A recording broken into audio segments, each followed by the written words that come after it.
So I want to ask, anyone can answer this. What does a day look like in the life of a successful woman? I'll go. Okay. I'll start. I think finding balance outside of work in your personal life, as well as in your work life.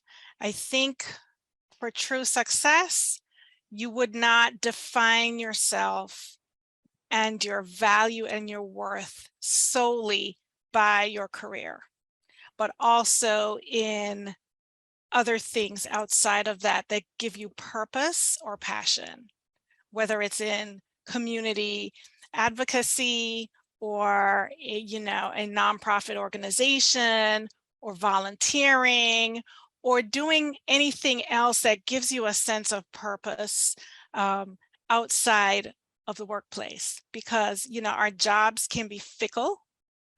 Supervisors, managers, partners can change on a dime. COVID can really disrupt your income. And so you have to find success outside the workforce. And it would make you, in my view, a more joyful person when you have to deal with the unpleasantries that are inevitable at times in the workforce. So that's what I would say.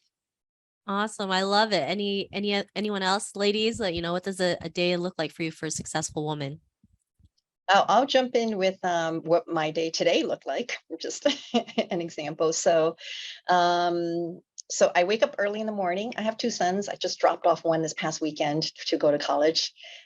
More traumatizing than you give it credit for, especially that first drop off. But I have a 15-year-old son in high school. They get up really early. I do make a point of having breakfast with the family because, with the hours I work in New York, it's rare to actually sit down and have dinner, right? I want the flexibility to, go as late as I need to finish doing what I'm doing. So I make it a priority to have breakfast, which means early mornings. Not a great morning person, but you adjust.